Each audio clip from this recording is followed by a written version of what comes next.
Dans Our Memories of All, tu joues Hawk, une fille qui peut se transformer en oiseau et qui part en pèlerinage sur des îles volantes. Mais cet univers semble bien plus étrange que ce que l'on aurait pu penser. Un grand événement est venu bousculer la vie des habitants. Les anciens vivaient sur Terre et sur cette Terre ils avaient bâti 3 temples. Mais sans que nous sachions réellement comment, les anciens ont provoqué la grande dislocation, qui a brisé les terres et les a fait s'envoler dans le ciel, formant ainsi des îlots flottants. De nombreuses personnes n'ont pas survécu et ceux qui restaient étaient pleins de questions. Comment faire pour survivre alors que nous sommes séparés de tout ce que l'on a connu?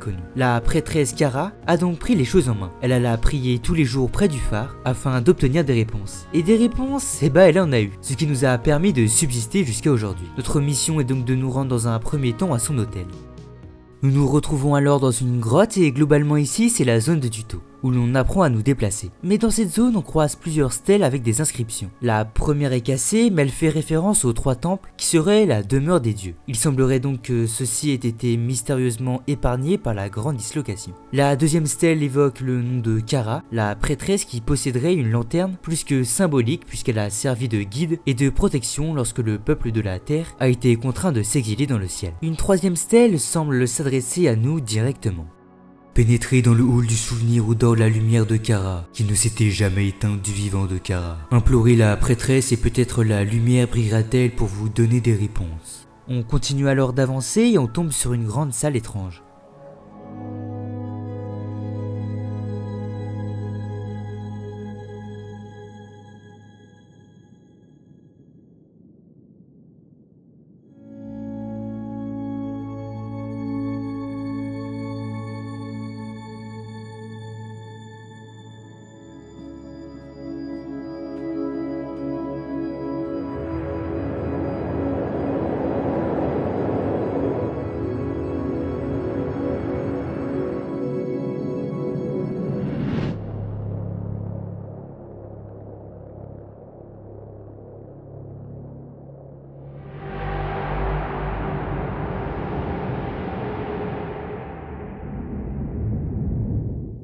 Ok, donc il semblerait que l'on ait reçu la fameuse lanterne de Kara, mais qu'est-ce que c'était cette vision? Bon, on n'a pas vraiment le temps pour les questions, la grotte est en train de s'effondrer et il faut qu'on s'échappe. Après avoir échappé à la mort, on tombe sur un vieil homme qui semble être notre mentor. Il est d'ailleurs choqué que nous ayons obtenu la lanterne, car les autres pèlerins ne semblent pas avoir eu cette chance. Il nous demande ensuite de nous diriger vers un village non loin d'un phare, et c'est ici que l'on découvre l'une des principales mécaniques du jeu, le vol. Alors je ne vais pas vous mentir, j'ai eu un peu de mal au début, mais une fois qu'on a compris le fonctionnement, c'est juste super satisfaisant. On a vraiment une sensation de liberté folle. Bref, nous on arrive au village et on tombe sur une sorte de fresque sur la pierre. On y voit un renard à 2 queues, mais aussi et surtout une montagne qui semble abriter quelque chose, une sorte d'œil. On y distingue également un soleil et ce qui devrait être une lune. Bon, pour le moment ça ne nous dit rien, donc on se dirige vers Daina qui a pour mission avec sa famille de nous aider dans notre pèlerinage. Elle nous apprend que nous allons devoir visiter les 3 temples de la terre des dieux, mais que pour cela il va falloir que nous brisions les sceaux qui les maintiennent fermés. D'ailleurs c'est Kara qui les a fermés, elle nous facilite pas la tâche là. Bref, elle nous conseille de nous rendre vers le nord-ouest pour accéder au sanctuaire de la tombée du jour. On prend donc à nouveau notre vol et c'est alors que nous tombons sur un lac, avec une construction humaine qui semble avoir subi le temps.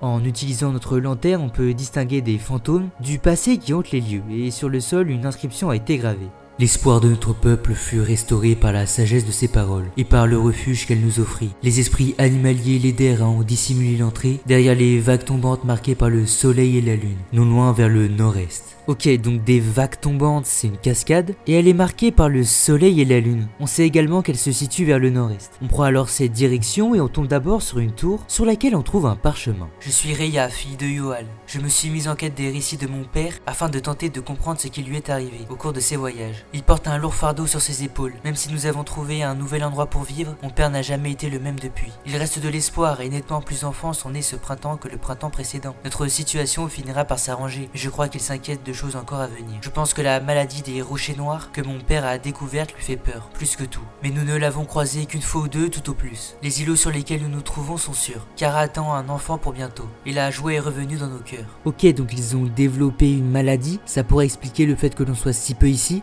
Mais qu'est-ce que cette maladie? Pourquoi et comment a-t-elle été développée? Bon, à la base on cherche une cascade. Et ça tombe bien parce qu'il y en a une juste en bas. D'ailleurs il y a des grues et un dessin. Attendez, c'est bien un soleil et une lune? Ça me fait étrangement penser à la fresque que l'on a vu au début. En se baladant sur les îles aux alentours, on tombe sur un mécanisme étrange, que l'on active grâce à notre lanterne. Un symbolise le soleil et l'autre la lune. Et justement, lorsqu'on les active, la cascade se découvre et on peut accéder au caveau. C'est un endroit un peu malaisant, c'est un caveau quoi, mais en même temps je ressens comme de l'apaisement, comme si nous n'étions plus affectés par les éléments, le vent, les bruits ambiants. Et l'eau représente d'ailleurs bien cette quiétude. Je pense que c'est voulu, même la musique est assez uniforme.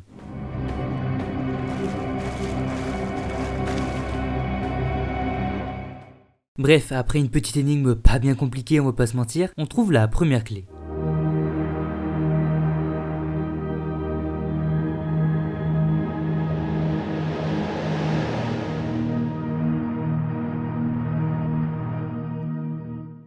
En sortant du caveau, on tombe sur tiens, un renard blanc à deux queues. Bonjour, petite voyageuse, tu en as mis du temps, dis-moi. Te serais-tu égaré, à moins que tu n'aies été formé par le lent?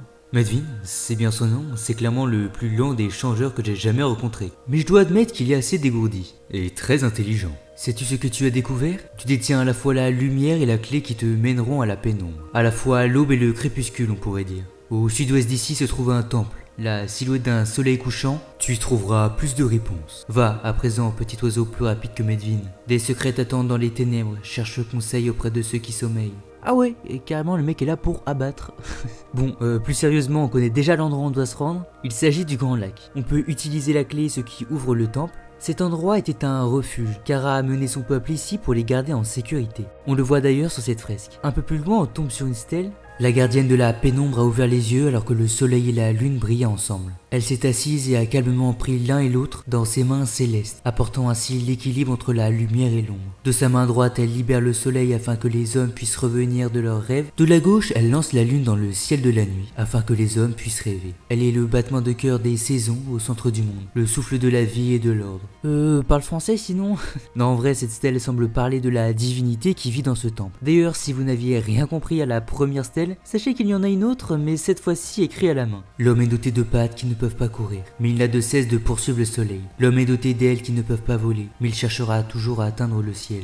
L'homme est doté d'yeux qui ne peuvent pas voir, mais il observe l'éternité. L'homme est perdu, inconscient du danger, et pour son propre esprit, il demeure un étranger. Cette stèle nous représente bien, je trouve. Rien ne semble pouvoir empêcher le progrès. Nous ne sommes pas munis d'ailes, donc factuellement il nous est impossible de voler, donc on a inventé les avions. Ce n'est pas parce que physiquement nous sommes incapables d'effectuer une action que nous ne pouvons pas imaginer une façon de tout de même la faire, voire même de la matérialiser en quelque chose de concret, comme ici avec l'avion. Mais bref, je divague. Un peu plus loin on tombe sur le tombeau de Kara, elle a laissé des parchemins afin de faire comprendre à ceux qui le peuvent ce qu'elle a compris. Je suis Kara, des îles du tonnerre. Je fais un rêve étrange que je vais noter ici afin que d'autres puissent peut-être en comprendre le sens, tout comme je l'ai fait. J'étais venu étudier des gravures sacrées du phare de la terre des dieux, afin d'essayer de mieux comprendre notre héritage. Alors que je tendais la main pour toucher certaines runes, j'ai soudain eu l'impression qu'une main chaude s'était posée sur mes yeux, et je me suis endormi sur la pierre sacrée. Dans mon rêve, on aurait dit que la pierre sous moi brillait de l'intérieur, et formait un escalier s'élevant dans le ciel étoilé. Très loin sur ces marches, une lumière dorée se mit à grandir en se rapprochant. Des étoiles tombèrent du ciel et se transformèrent en une personne qui avait la forme de la musique, et donc émanait douceur et tristesse. Le dieu s'adressa à moi, non pas avec des mots, mais à travers des souvenirs et des émotions. Il me mit en garde contre une terrible cupidité venue de l'au-delà, un néant dans le cœur des hommes. Alors qu'il me le montrait, je les sentis s'agiter et s'interposer entre nous, assombrissant les marches dorées comme un nuage de tempête, froid comme l'éternité. Terrifié, j'ai crié en sentant l'attraction de ce sombre néant. Je me suis réveillé, je n'ai pas pu parler pendant 3 jours, mais je me suis aussitôt mis en route vers les anciens temples. Si ce que j'ai vu est bien vrai, les dieux sont vivants et ils ont besoin de notre aide, tout comme nous avons besoin de la leur.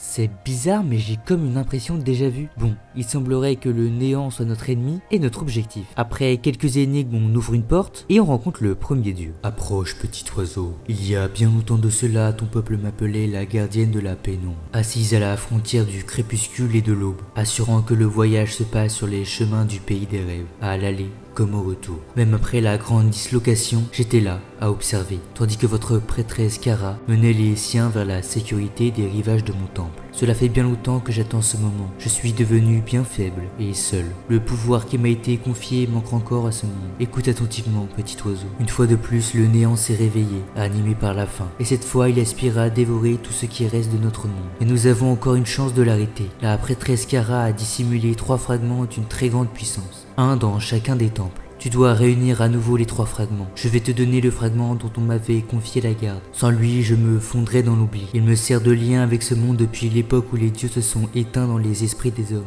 Mais nous ne pouvons attendre. Accepte mon fragment et termine ce qu'il fut commencé il y a si longtemps de cela.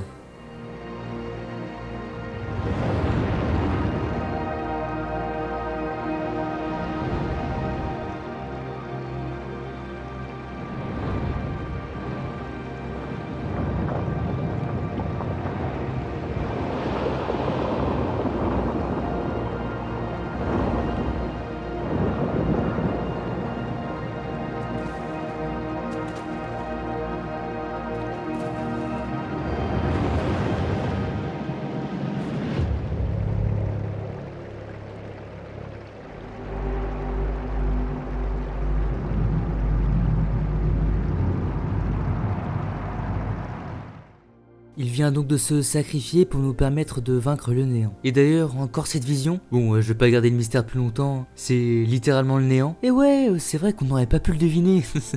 Bref, nous on sort du temple qui est d'ailleurs totalement détruit puisqu'aucune divinité n'est là pour le maintenir. Nous avons donc un nouvel objectif, obtenir les 3 fragments. En cherchant un autre temple, on tombe sur les ruines d'On, une zone détruite par la guerre. Avant ici c'était rempli de vie, les habitants vivaient paisiblement, mais un jour le dieu roi Koroku, comme il se fait appeler, a décidé de régner sur l'intégralité des îlots. Pour cela il a entamé une conquête. D'ailleurs, à part vers la zone de départ et le premier temple, on retrouve régulièrement des scènes de bataille. Le dieu roi Koroku, en imposant son autorité, a également décidé de détruire tous les parchemins, sûrement pour éviter une révolte puisque ses idées ne représentaient pas ceux écrits dans ceux-ci. Surtout que beaucoup jusque-là évoquent Kara, je pense qu'il doit y avoir un culte de la personnalité, il veut créer son histoire, celle qui serait à sa gloire et qui lui permettrait de perdurer. Pas cool ça. D'ailleurs on peut trouver une énorme statue de lui-même détruite. Ça va le melon hein, sinon? À part ça, je suis tombé sur un parchemin plutôt intéressant. Je suis Yoal des îles du Sud, et ceci est la seconde lettre que je laisse derrière moi. Ce message est un avertissement de mauvais augure, la pire nouvelle depuis la grande dislocation.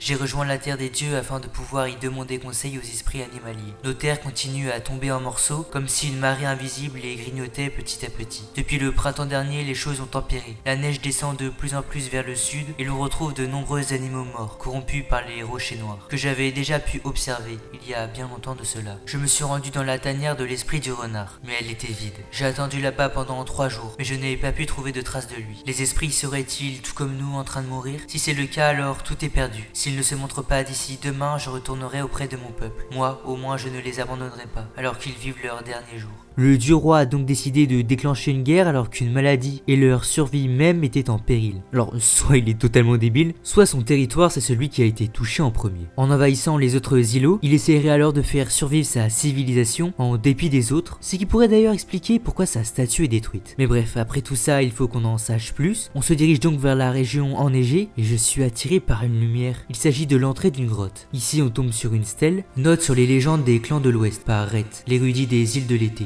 Tout ce qui est sur la terre des dieux est sacré. Il existe en particulier un hôtel appelé le Phare, qui est censé être un lieu de pouvoir. Certains textes anciens y font référence en tant que demeure de la lumière première, le berceau du monde où les anciens dieux se seraient éveillés avant de parcourir nos terres. Ce n'est plus aujourd'hui qu'une petite tour noire constituée d'obsidienne d'un curieux type, solitaire et abandonné, une relique aux yeux de notre civilisation. Commettons-nous une erreur en ne prenant pas soin de ce qui nous a été légué par nos ancêtres? Eh mais c'est qu'il parle vrai lui. Plus sérieusement, en se laissant abandonner aux débilités humaines, il semble avoir provoqué leur fin. Les hommes ont priorisé le pouvoir à la paix, cessant de croire aux dieux qui les avaient pourtant aidés à survivre jusque-là. Un peu plus loin, on croise un ours. Mademoiselle, soyez la bienvenue, c'est un honneur de vous recevoir. Vous ne me connaissez peut-être pas, mais je sais qui vous êtes. Je vais vous raconter mon histoire. Ah, je me souviens de l'époque où Kara n'était encore qu'un petit être. C'était sa première visite de la terre des dieux. Tout son clan l'accompagnait pour faire la traversée. J'étais moi-même encore jeune, à peine âgé d'une centaine d'années. Et la chance a voulu qu'il fasse étape pour se reposer près de l'endroit où je vivais. Je passais par là et elle s'est présentée devant moi. Elle ne savait pas encore parler, mais elle m'a serré dans ses bras et son cœur m'a parlé. Bien des années plus tard, elle est revenue. Elle se souvenait de moi, l'un de ses premiers souvenirs m'a-t-elle dit. Je lui ai proposé un pacte, mais elle en avait déjà conclu un avec l'oiseau des îlots du tonnerre. Nous sommes néanmoins devenus de bons amis et j'ai été le premier à la rencontrer après la grande dislocation. Le créateur s'était divisé afin d'enfermer le néant qui grandissait dans son cœur. Le monde s'était écroulé et il avait confié à Kara la tâche de veiller sur les fragments de son être. 3 fragments renfermant une grande puissance, et le néant enfermé dans sa prison. Et un dernier élément, renfermant ses espoirs, ses rêves et son amour pour le monde et sa beauté. Kara est revenue me voir bien longtemps après, alors que le monde avait retrouvé son calme, afin de me présenter ce dernier fragment. Cette petite était aussi menue que Kara, lorsque je l'avais vue pour la première fois, et elle s'appelait Mina. D'accord, donc on sait que le prochain fragment n'est pas loin, et en effet, non loin d'ici on trouve une caverne, avec une clé enfermée dans de la glace. En activant des cloches on casse la glace, ce qui nous permet de la récupérer.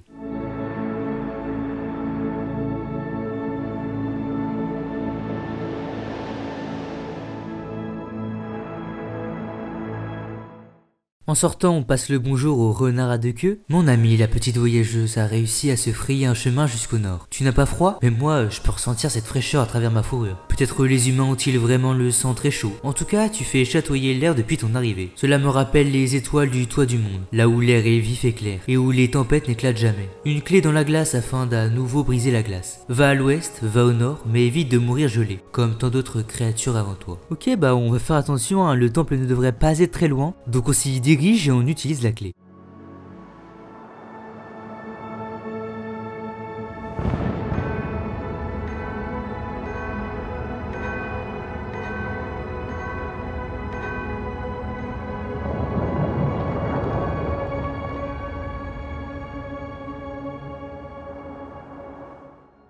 Un chemin s'ouvre et je trouve que ce temple est à la fois inquiétant de par sa grandeur, mais aussi réconfortant. La lumière provenant du feu rappelle la chaleur d'un feu de cheminée. Comme pour le premier temple, des écritures sont visibles. Au commencement était la rêveuse, assoupie dans la froide éternité. Elle rêva de tout ce qui est. Elle rêva d'un voile, et derrière ce voile, elle rêva du Créateur, et du monde façonné à l'image d'un souvenir de son foyer. Le Créateur dansa à travers le monde, il y souffla les nuages, et il y chanta le soleil et la lune, afin de leur donner corps. Alors qu'il dansait entre les nuages, il exécuta 4 pas, et c'est ainsi qu'il créa les terres du nord, de l'ouest, du sud et de l'est. Ensuite il forma les montagnes et remplit les mers avec l'eau des nuages, et de l'humus et de l'eau, il façonna les animaux, afin que la terre et la mer prennent vie. De poussière d'étoiles et d'éternité, il créa les dieux, afin qu'ils parcourent les terres et qu'ils veillent sur ce monde. Toujours aussi cryptique. D'ailleurs on tombe sur une stèle un peu cachée. Au temps où les dieux parcouraient encore le monde et où les terres ne faisaient encore qu'une, un garçon voulut un jour connaître tous les secrets du dieu de l'hiver. Il s'envola donc à travers la tempête de neige du grand nord, là où le dieu de l'hiver marche en silence, dissimulé par les neiges dansantes, afin de guider les âmes des morts vers l'éternité.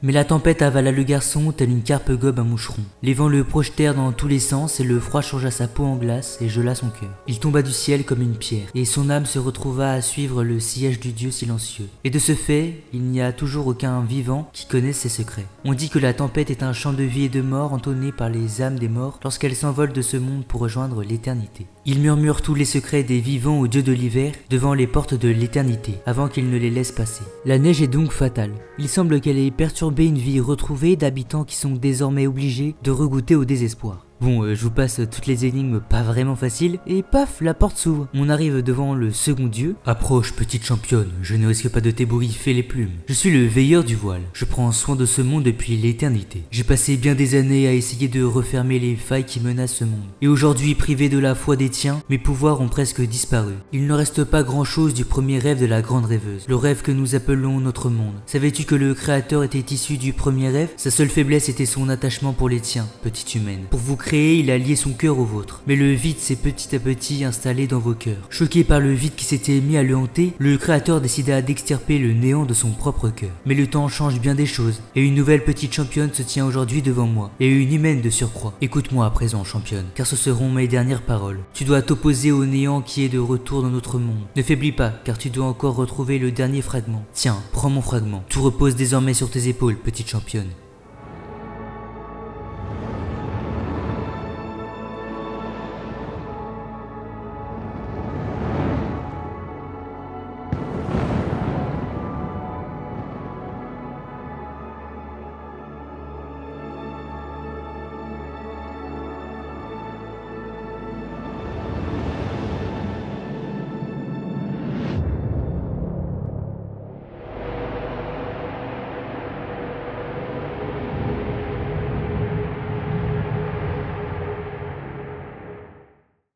Et de deux. Bon, par contre, le néant, c'est moi où il se rapproche de plus en plus. Bon, cette fois-ci, on va pas passer par 4 chemins. Il faut que l'on se dépêche, c'est de plus en plus urgent. Et ça tombe bien parce qu'en se baladant, on tombe sur ce qui semble être À vrai dire, je crois que c'est une bibliothèque ou un truc du genre, mais je suis pas sûr. Hein.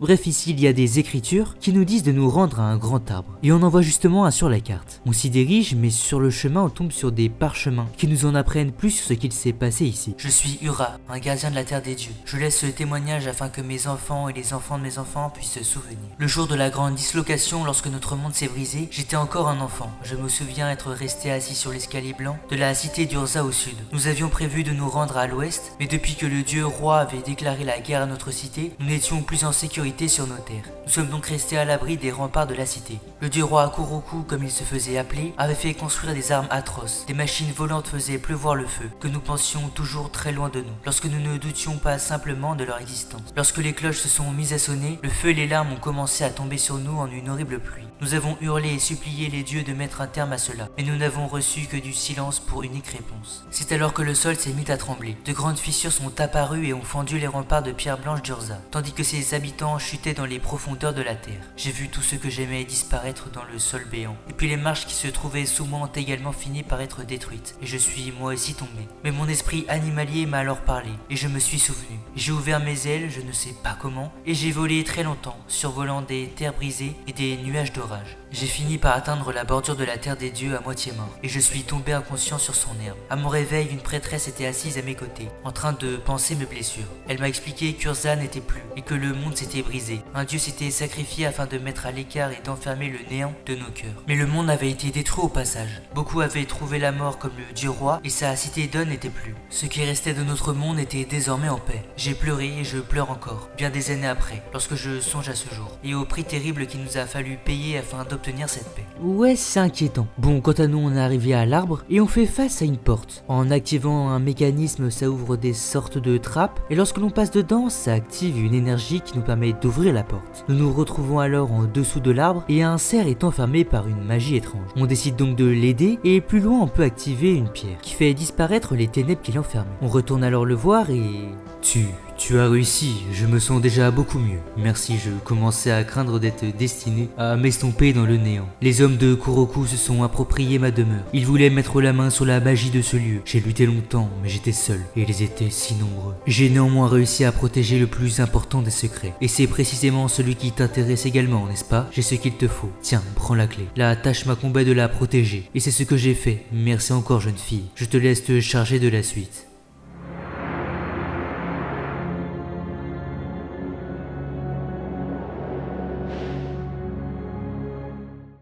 Décidément, Kuroku, c'est vraiment l'antagoniste ultime. Heureusement qu'il n'est plus. Enfin, vu le monde qu'il reste, il aurait régné sur 3 pélos. Bref, on check notre gars sur le renard à 2 queues et on retourne à la bibliothèque ou un truc du genre. On utilise la clé, ce qui ouvre le temple.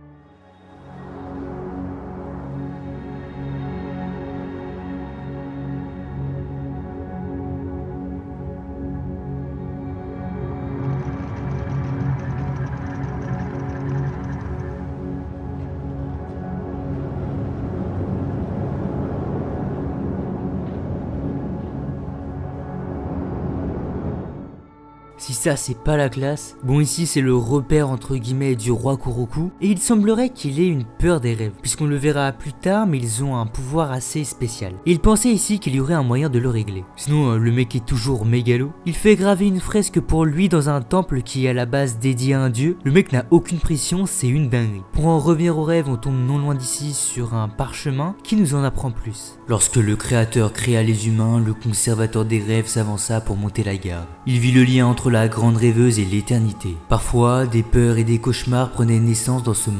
Et lorsqu'ils étaient captés par la pensée humaine, ils devenaient alors d'horribles réalités. Le conservateur prépara donc de puissants chants de temps et de paix, des histoires visant à éloigner les cauchemars, puis il les piégea dans des parchemins éternels, avant de les entreposer bien à l'abri. D'horribles histoires destinées à ne jamais se réaliser, entreposées et oubliées dans ces halls du sommeil. Donc là on vient d'apprendre dans le plus grand des calmes que les rêves et les cauchemars pouvaient prendre vie, et qu'ils ont entreposé les plus grosses dingueries ici pour les cacher de tous. Donc là, si j'ai bien compris, le roi vient d'ouvrir quelque chose qui aurait dû rester secret, et si la maladie et le froid étaient même de leur faute, si ça se trouve un ça venait d'ici. C'est qu'une simple théorie. Il est aussi possible que ça vienne du néant. Après quelques énigmes, la porte s'ouvre et on découvre le dernier dieu. Ainsi l'heure est venue. Voici que s'annonce le moment où le conservateur des rêves va émerger de son rêve éveillé, afin de démissionner. Comment pouvais-je protéger les tiens des cauchemars qui rôdaient dans leurs rêves alors que vous cessiez peu à peu de croire en moi? Je doute que tu serais en mesure de triompher de l'ombre qui s'étend sur ton monde, petite humaine. Car une ombre rôde également au sein de chaque humain. Une ombre appelée le vide, qui ne peut être comblée ni par le pouvoir ni par les possessions. Les esprits creux ont ouvert la voie qui a permis au néant d'être engendré, afin de dévorer tout ce qui est. Le Créateur fut forcé de se sacrifier afin d'enfermer la voracité du néant, et les terres et les cieux furent brisés lors de la grande dislocation. Prête attention à mes paroles, petite humaine. Tu devrais retourner au phare, au sud-ouest, là où les tiens ont établi leur campement, réunis à nouveau les 3 fragments. Pour ma part, je n'aspire plus qu'au sommeil, et je te lègue mon fardeau. Je suis libre.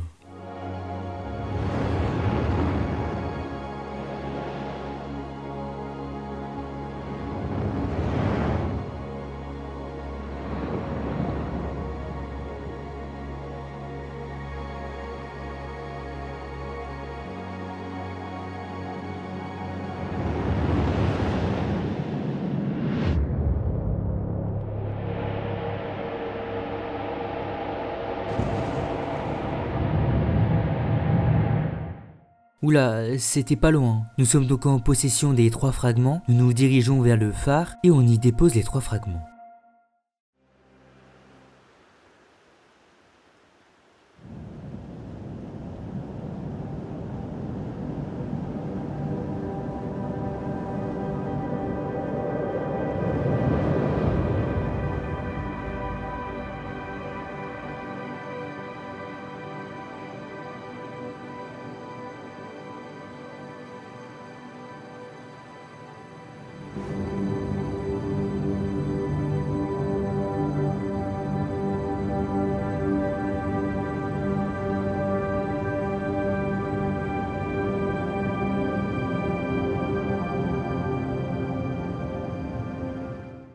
Un rayon s'est activé, on va parler aux gens qui nous ont aidés durant toute notre aventure. Pour à vrai dire, je ne suis même pas allé les revoir. Mais venez, on leur fait croire qu'ils ont servi à quelque chose. Bon, l'heure est venue, on suit le rayon qui nous amène à l'hôtel du Créateur.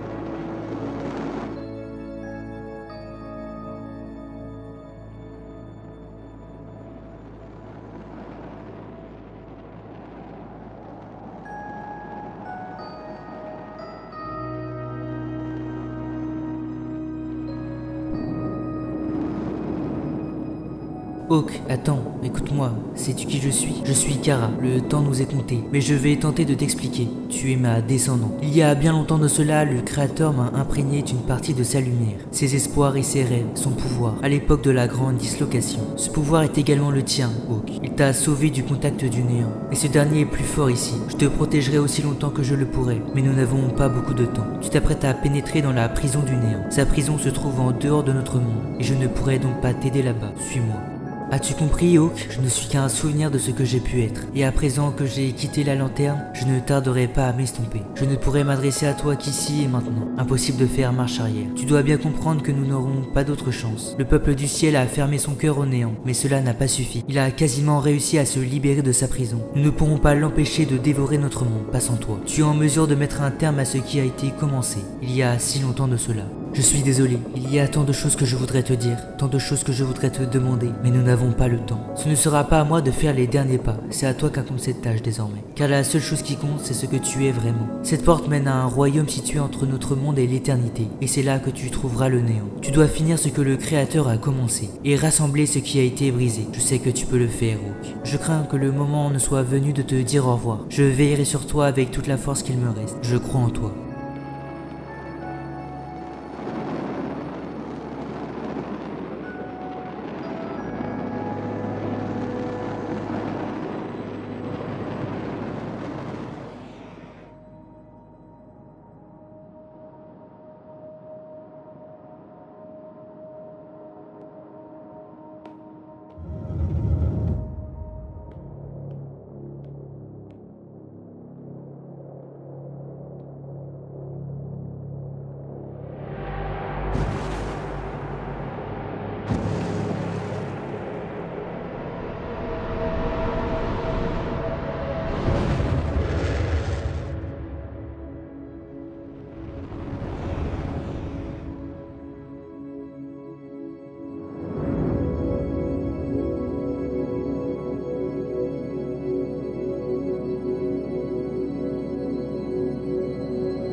Étonnamment, le néant n'est pas mort. Il semblerait que nous l'acceptions. Au final, était-il véritablement méchant? Il a été contraint de rester enfermé pendant des siècles, perçu comme la chose à éviter. Mais en réalité, pourquoi faudrait-il le retirer? Il fait partie de nous. Pourquoi le vide ne pourrait pas coexister avec qui nous sommes? Et puis au final, qu'est-ce qu'est réellement le néant? La définition réelle du néant, c'est un concept d'absence ou de nullité absolue, directement et indissociablement lié à la notion d'être. Il est envisagé comme le négatif de l'être. Mais dans ce cas-là, sans néant, nous serions uniquement des êtres positifs, parfaits, mais la perfection n'existe pas. Et pour faire un être complet, il faut de tout, et notamment du néant. Pourquoi l'absence de néant n'a pas empêché la guerre, alors que pourtant le dieu roi Koroku était censé être un être parfait? Peut-être à cause d'un manque. Les êtres désormais dépourvus de vide étaient incomplets. Bon, je vais peut-être trop loin, mais je trouve ça vraiment intéressant de réfléchir à tout ça. N'hésitez pas à me donner vos théories en commentaire. Bref, j'ai vraiment apprécié faire cette vidéo. Le jeu est vraiment satisfaisant et j'ai trouvé l'histoire, bien qu'un peu complexe, vraiment intéressante. Je vous invite à vous abonner, à liker, à commenter si cette vidéo vous a plu, et puis nous on se retrouve bientôt pour une prochaine vidéo.